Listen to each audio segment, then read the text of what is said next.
Well, hi, colleagues. I couldn't join you at today's meeting. I had forgotten that one of our daughters had purchased some holiday tickets for us to attend as a family this evening in Grand Rapids. So we're having dinner later this afternoon and then going off to that event.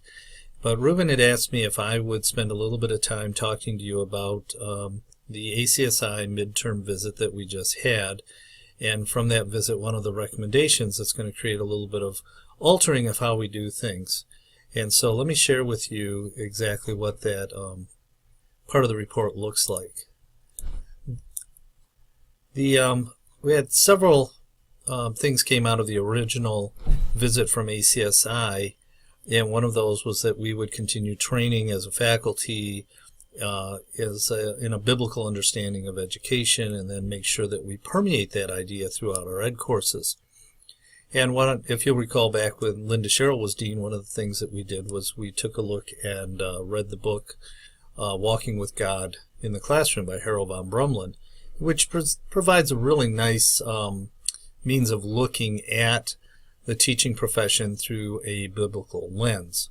And that's really the push of EDU 210, is to take a look at educational practices and theories and components of education, but put a scriptural principle or scripture themselves, biblical truths, onto those so that the students, when they're talking about their philosophy, that they feel that all children are uniquely created and gifted by God with unique qualities and gifts, that they can then take a look and go, well, there's verses in Genesis that talk about the unique creation. There's verses in the Psalms talk about our unique creation.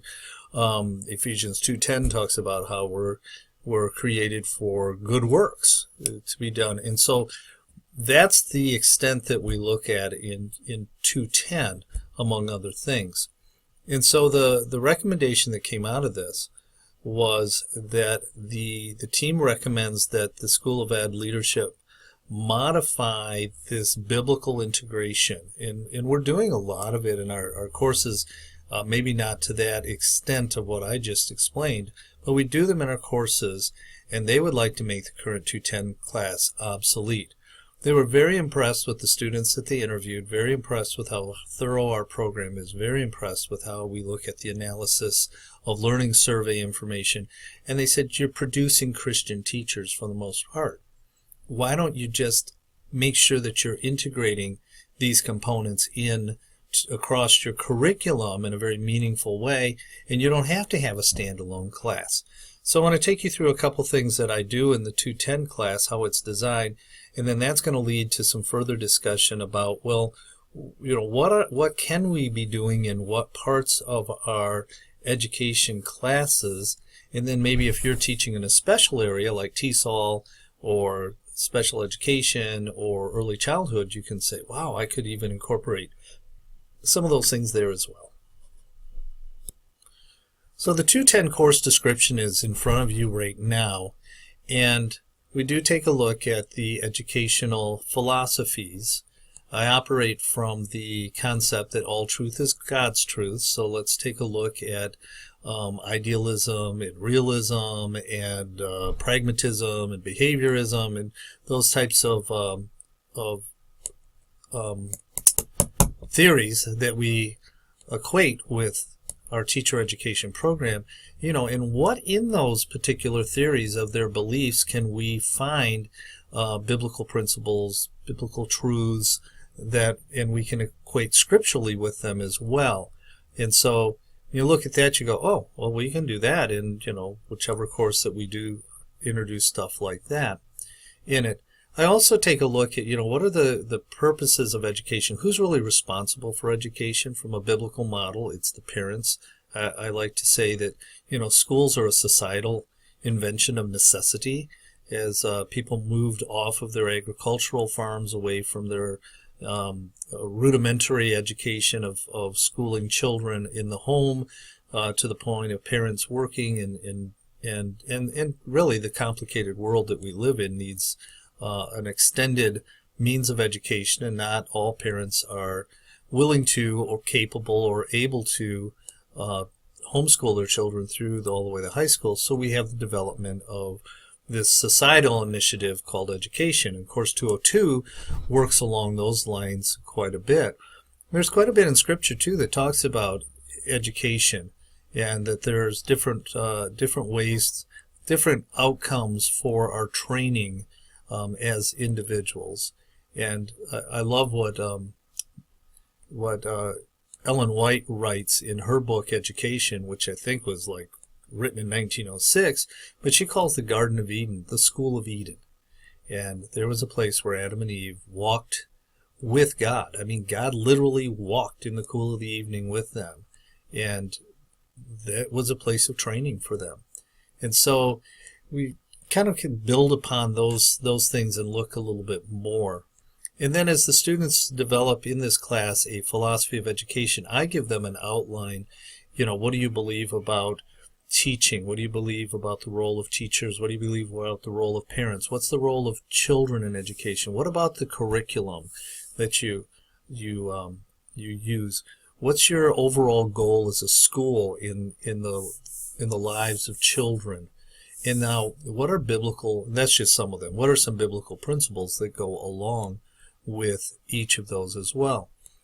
Because this course was preparing people to become specifically teachers in Christian schools, one of the things that's expected of teachers in Christian schools is that they integrate biblical truths and knowledge or principles within their lessons themselves. Now, we don't teach students to do that within our courses. We're looking at very much for our students to learn to plan lessons within a public school environment.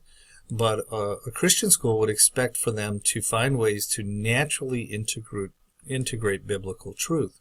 Martha McCullum, who used to be the chair or dean of the School of Education, Department of Education, which was Philadelphia Biblical University, now Cairn University. She has a new book coming out about integrating worldview, and she's taught and written quite extensively on this. Dr. Eccles, I think he's down at Grace. And anyways, he's he used to be at Moody Bible Institute. He's done a lot of work on saying, okay, here's how different ways that you can integrate biblical truth, principles, scriptures that go along with all of the different subject areas. I met with a Christian school not too long ago. One of the things that we were looking at was their social studies curriculum, which was in dire need of being worked on and let's just say updated and expanded. And the first place we started was we took a look at the proposed standards, the C3 standards that are coming out, citizenship, integrated standards. And I said, let's look right here at this document from the MDE. These are these citizenship standards that should permeate your social studies curriculum. Now, and as we read through them, I said, can you see there's biblical principles here? You could actually find scripture and attach to those. And she goes, yeah. And I said, well, I think that's one of your first tasks that you need to do.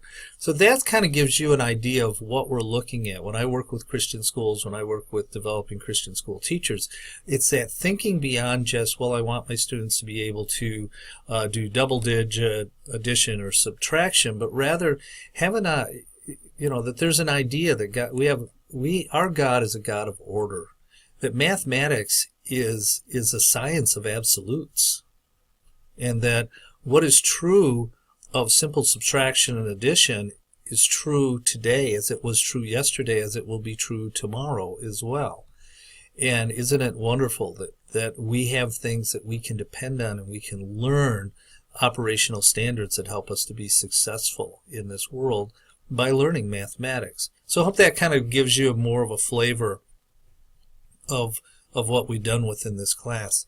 In this class, we also had them do 20 hours of purposeful observation in classrooms, and the students in Christian schools, the teachers in Christian schools often teach Bible as well, so they not only had to create a lesson plan for me following our lesson plan template, and then where's the biblical integration into this, but then they also had to create a Bible lesson and show me how they would teach that Bible lesson. The nice thing is ACSI has given us a lot of good resources in the curriculum lab, and they just sent us after the last visit.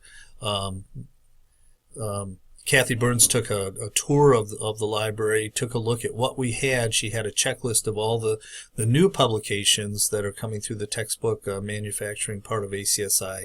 And she turned around and she made that list. And Robbie Bolton called me over to the library a couple of weeks ago, and he goes, we got 7 boxes here from Colorado Springs. And so we started to open them up, all new textbook materials. So those textbook materials will have biblical integration in them as well.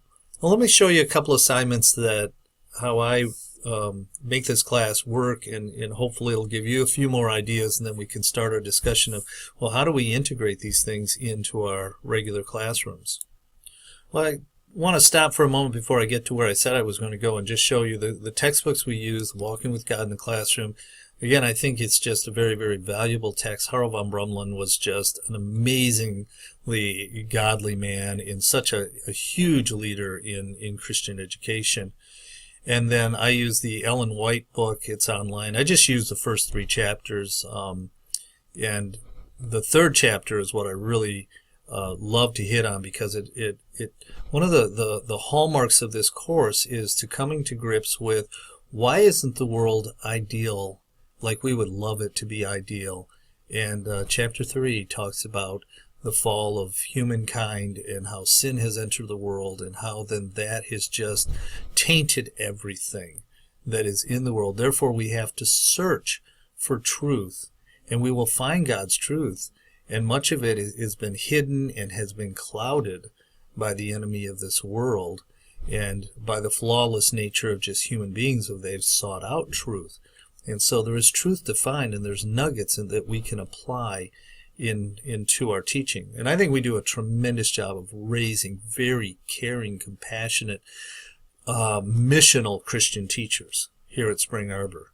Yes, we do have those that come from different faith backgrounds, but they still leave here with that missional purpose that we are here to love children, to make a huge difference, a positive difference in their lives. It's one of the beautiful things about being at Spring Arbor University, and my worldview just so meshes well with that. And I just love being on mission by being here at Spring Arbor.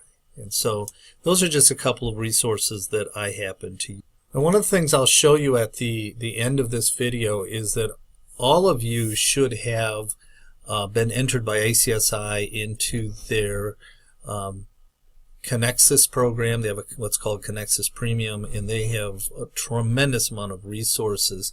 And so because I want these students looking at different aspects of Christian schools, I had relied a lot upon the ACSI Christian School Educator magazine. They also have an early education magazine as well. And so I had picked out all kinds of articles for them, and then they used to have them in a library housing and that I could direct people to, but then they changed their housing. But fortunately, I had captured a lot of these articles in PDFs. And so week by week, we have a different topic, and I directed students to these resources where they read some of these articles, and then they went along with the reading in the von Brumlin book, and that led to us having some dialogue. So that was one of the things that we did.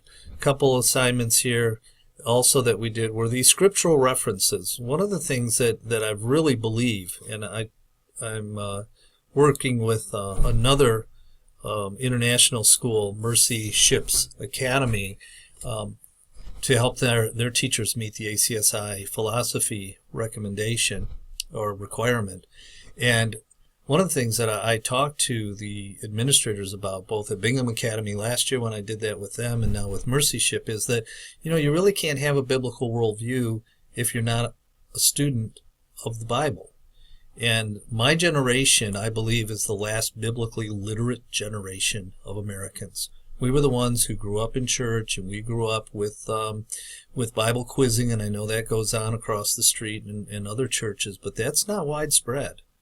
And so my generation, I believe, is the last biblically literate generation here in America. Our students are not biblically literate. And so for them, in order for them to create a knowledge of biblical principles and truths, as I like to refer to those, they need to know scriptures. So I have them build a scriptural reference list of 40 Bible verses, and they follow along that, as they're reading von Brumlin, they're finding them and they're creating them. I got to tell you something. This course becomes like a little mini revival for many of them spiritually, because they've never been taught to look at Scripture and make the connection of Scripture and practice, and whether it be in education or elsewhere. And it's just a powerful thing for them to think biblically. It's a beautiful thing about the course.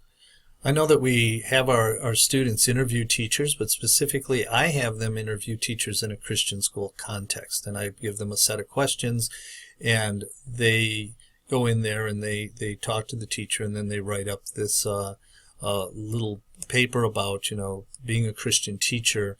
Also, our observation hours in the course go right along with things that they should be looking for, and they'll often come back excited because the stuff that we're talking about, that these are elements within the Christian school, they're seeing practiced within the school as well. Again, the idea here is not to create everybody as a Christian school teacher, but rather, as ACSI has said, we do a great job of preparing Christian teachers. Why not expand this opportunity for our candidates that are eligible for it, if they wish to go on and obtain the ACSI teacher certification. I'll talk a little bit about that toward the end.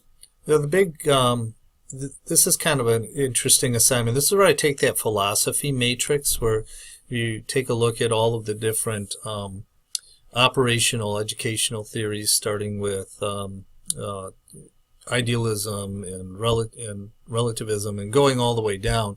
And we take a look and we build this matrix where we say, okay, this is the name of the theory, these were the persons associated with the theories, these are the basic tenet beliefs of the theories, and now what biblical truths do you find in that particular theory? And so, even Christian schools, you just look at them, you find this conglomeration of operation of theories, Western educational theories in them all over the place. And when I work with teachers in the workshop that I teach this philosophy component to with ACSI, they get pretty excited going, oh yeah, so that's what we're doing. They forget about the theories, and yet we're practicing aspects of the theories in Christian schools as well. And now they can put a title to it, as well as they begin to build some understanding of the biblical truths or the principles that go along with it. Now, I'm not suggesting that this become an assignment, but I just wanted to give you an idea of one of the assignments that we do here. And in Ellen White's book, she has a premise in chapter 2 that education is redemption. And I believe that wholeheartedly, not just on a spiritual level, but it's multidimensional. And it's really a fun activity to engage the students with, because we keep broadening this and broadening this and broadening this. Finally, we get to the point where I use this illustration. Using this concept that education is redemption, take this statement: teaching a child to learn how to read is redemptive, because then I let them go loose on it as they start to imagine all of the positive things that come out of someone who knows how to read compared to someone who is illiterate. Education just opens up the opportunity of the world for everyone. And having lived in developing countries, what some people call third world countries, education is cherished. They can't get enough of it, and unfortunately they can't afford it. And so oftentimes they are locked with a limited, very limited level of education that hinders them personally and economically for generations. So then the big thing with the ACSI is that they always want to have a philosophy of education paper on file, and I'm not sure that's going to be the case with what they're requesting now, but I'll have to check into that. But I always used our conceptual framework for them as one part of it, and they were then to take each part of the framework and build in their philosophy underneath that of what they believed, and then associating the scriptural principles that went with each of those. And that pretty much wrapped up this class. Now, the thing about the ACSI presentation, as far as it's the certification piece, is that everybody's eligible for it as long as they have come through our program. We've integrated these concepts of philosophy of Christian education into courses, and the students must have taken 6 credits of Bible. That's what would make them eligible. So the benefit of our students that would go forward and get the ACSI teacher ed or the teacher certification is that if they wanted to go and teach in one of the 5,000 ACSI schools, or worldwide, or a couple hundred of the Christian School International schools, like where my wife works as a CSI school, then they have a biblical basis in understanding how to integrate faith and learning. I think that comes pretty natural for a lot of our students who have not gone through our program. We have a lot of them that are teaching in Christian schools in and around the area, and they just have to learn how to do that. So this is what ACSI has proposed, and I would just love to partner with some people and think through, okay, how can we be a little more deliberate in making sure that we are integrating a biblical philosophy into our education program, and that gets documented in a way that is more than just a level of caring and compassion and service, but there's a definite understanding of scriptural relationships and truths to the practice of a teacher and practicing beliefs of being a teacher. So that's my contribution to today's faculty meeting. We're not going to solve this anytime in the next month or so, but it is something that, if possible, I'd love for us to begin deliberately planning and working to implement some of this into our classes over the next several years. And that way 210 is now obsolete. Thanks. God bless you. Love working with you.